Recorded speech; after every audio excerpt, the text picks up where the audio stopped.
And now, it's time for another Dice Tower review with Tom Vasel. Today in my preview, I'm going to be talking about a game that is essentially a Christmas game, I guess, talking about the wise men who were going to visit Jesus.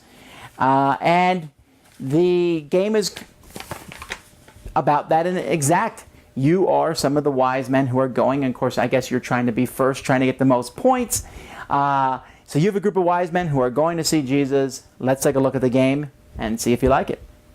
As I say in all my previews, all the pieces here are prototype pieces and may or may not reflect how the final game is going to look. That being said, I really like how this, basically is a scroll, and then you unroll it and the wooden pieces hold it flat, and you're able to play the game on the board here. So then I'll place the deck of cards here. And each player is a group of wise men that is trying to get to baby Jesus. And so you're going to start with 7 of these wise men tokens of your color.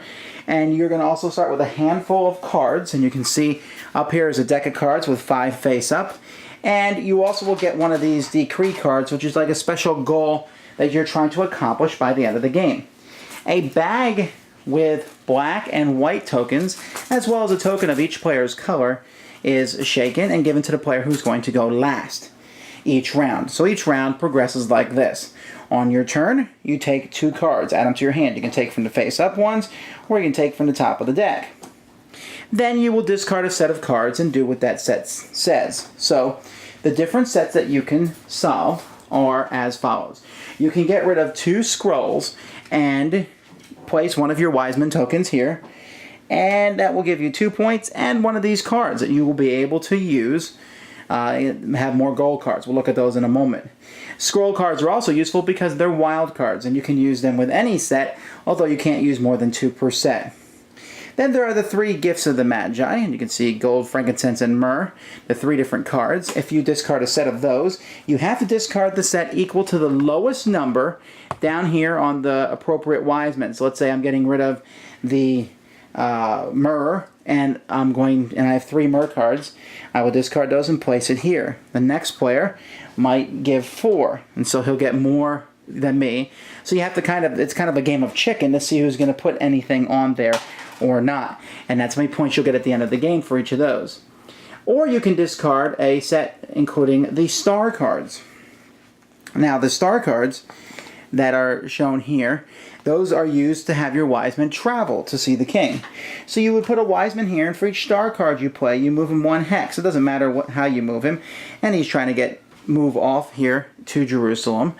Now when they move, or Bethlehem, I'm sorry, well, Jerusalem then Bethlehem. But anyhow, as these guys move, if there's another piece already there and you want to go into that spot, it will cost you 2 stars. But eventually you'll get to the end. And when you get to the end, you put it here, and it will be worth 5 points at the end of the game. And then if you get a second guy, he'll be worth 6 points. If you get a third guy to visit the king, you will get 7. And you can see here, because I want to show you how the scroll rolled up, but there is a spot for everything. There's a spot for the cards here, and a spot for you to put the 5 face-up cards here at the bottom of the board. Now, at the end of each round, you're going to draw a token from this bag to show the trip of Mary and Joseph to Bethlehem. So if you draw a black or a white token, it is placed on the appropriate one. So you see there's 5 black spaces and 5 white. So if I put a black there, I put it there. However, if I pull a color, the person who owns that color decides whether it goes on white or on black. And the reason for this is that if all 5 blacks are covered up, the game's over. If all 5 whites are covered up, the game is over. So the game is going to be between 5 and 10 rounds, and it all basically depends on what colors the players pick as their pieces come up, whether they want to lengthen the game or not. Now, there is some advanced rules that you can play, and you can just take 1 card per turn. There's the special cards, which I didn't tell you about. Like, for example, here you can use this one. It's hard to read here, but it says take an additional turn. Here, this one, if you have presented all 3 gifts, remove those wise men, put them on his chest for 14 points. You get different points for different things that you've collected over the course of the game. Here you can put your leftover wise men that you haven't used in the game, and they're worth 2 points each. And you can play with a special caravan card. This is kind of an advanced rule where you can all work and try and move the caravan to get extra points as it gets closer to Jerusalem. And that's basically the game. Seeking the Gift is not a very complicated game. I have the rules here with lots of pictures, but it's very, very simple. It wasn't a difficult game to grasp or even play. It's a very quick game. Take some cards, play some cards. Take some cards, play some cards.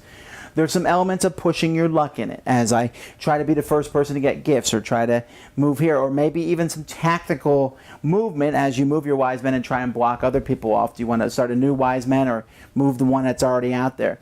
There's some interesting features to the game, but at the same time, it's never very heavy. This is most definitely a family, casual game in which people can just jump in and play. And the theme is there, and the theme works. It makes sense that your wise men are going to visit Jesus. It makes sense that you're trying to get the different gifts to give him. It makes sense that you might have something else going on, the different cards, and there's enough variation that you can play multiple games, and most of the advanced rules could be easily thrown in or added, and the game will still work. When you look at the cards, you think of Ticket to Ride as you draw the cards, but it's faster than that. There's not a lot of thought. Just grab the cards you want and continue on. And I think that's going to be one of the draws to this game. So Seeking the Gift is something that you think would interest you, whether thematically or as a very nice, easy, entry-level game.